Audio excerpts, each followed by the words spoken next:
Good evening. My name is Colette Kukla, and welcome to the Chicago Hilton Northbrook and Allgowers on the Riverfront. We are honored to host this event this evening with OCA.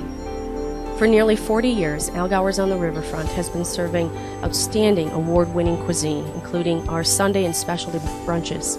In fact, our chef is currently getting ready for serving nearly 1,200 people for Thanksgiving Day. We also feature a weekly Friday seafood buffet with all-you-can-eat lobster. The Allgower family is still actively involved not only in the Allgowers restaurant but also in the Hilton Chicago Northbrook Hotel. With 248 rooms and nearly 17,000 square feet of space, we are very capable of hosting exquisite events such as this evening with OCA. Good evening and thank you. At this time, we'd like to bring to the podium Ms. Nicole Lee Klein, 2008-2009 OCA Chicago President. She's had a busy 2-year term and is here to say hello and tell you a little bit about it. OCA nationally has accomplished a lot over its 35-year history, and OCA Chicago is just a little bit younger and has been helping to carry the torch for national issues on a local basis for many years now. The aim of OCA nationally is to embrace the hopes and aspirations of Asian Pacific Americans, and I can think of no better theme for tonight, going along with honoring Asian American entrepreneurship. There's a lot of power in the room tonight, I think, with all the very successful Asian Americans that are in the room, not just the ones that are being honored, but I know so many in our community make their livings doing what they love most and being their own bosses. A little over a month ago, President Obama spoke about the 16 million AAPIs we have in America and reaffirmed the executive order increasing participation of Asian Americans and Pacific Islanders in federal programs. Today, we have several seats at the table. In other words, the President's cabinet has 3 members of the Asian community: Secretary Gary Locke, Secretary Stephen Chu, Secretary Eric Senseki. We have congressional representatives, we have senators as well, and also right here from Chicago, Tina Shin, who is the Director of Public Liaison at the White House, one of the most powerful Asian women in the country. It is with these faces and role models that our future generations will continue to flourish. It is with programs like the OCA internship program and various corporate-supported scholarship programs we continue to blossom. There are programs like the OCA UPS mentorship program, Young Brands Bamboo Project for young professionals, State Farm supported program of the joint JCL-OCA leadership training, and many more to help the Asian community. We also have support from various business advisory council members like State Farm, McDonald's, Boeing, Harris Entertainment, Allstate, Kraft, just to name a few, to help us become a better organization. It is the support that all of you out here, all of you who have given to OCA to make our organization what it is today. Your hours of volunteer work, supporting local programs and scholarship, hours supporting board meetings. And if you don't think board meetings are volunteer work, it is, because you got to go there and get there and offer your time, and it is also volunteer work. And it's also a learning process for people too. If you haven't volunteered before to go on a community board, make sure you do that. It helps you learn as well. So tonight, I want to thank the OCA Greater Chicago, and I know Greater Chicago chapter, and know that you have supported to make OCA a better and stronger organization. Thank you very much.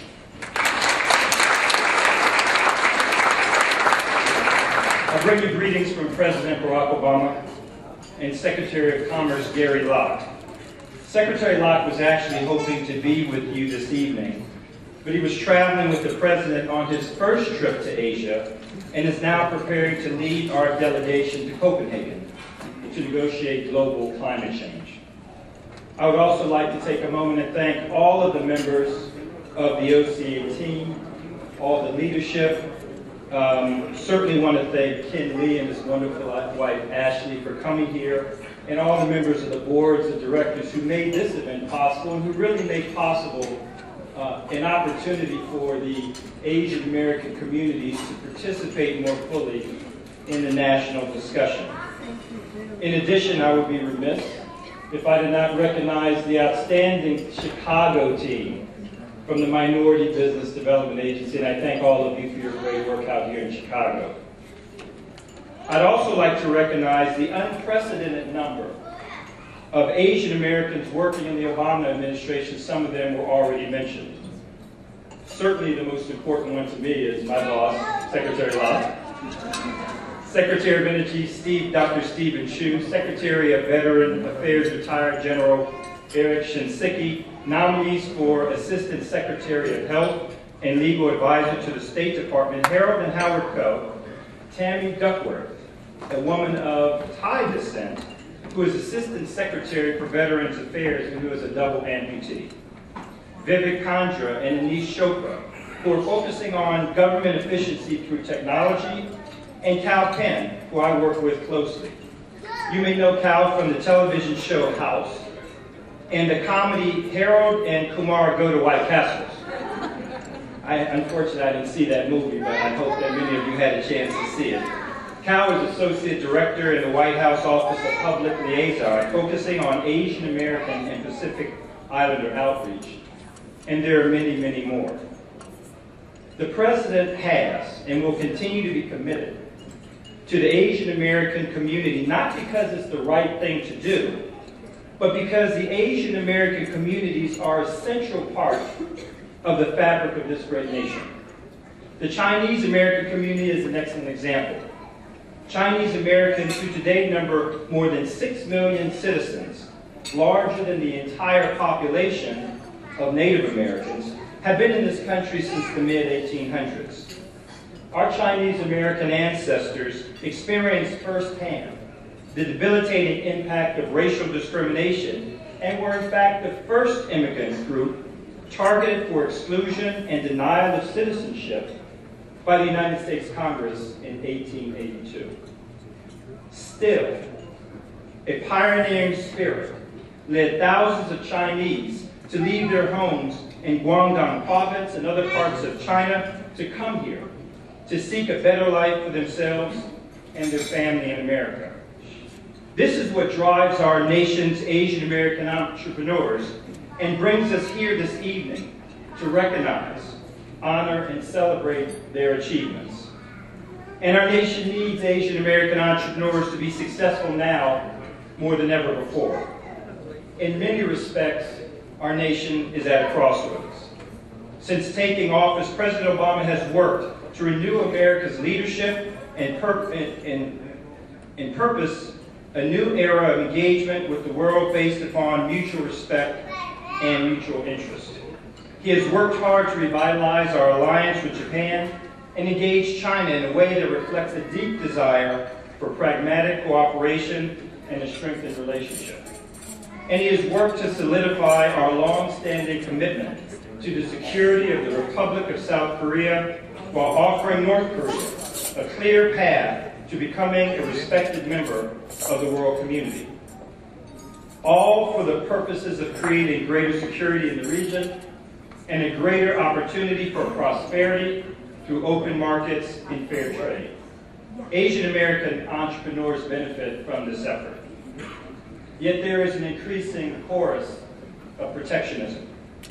While history has already rendered its verdict on the utility of turning inward and closing off markets, there are still powerful voices in the United States and around the world who would rather repeat the mistakes of the past than forego the comfort of drinking from the cup of narrow-mindedness.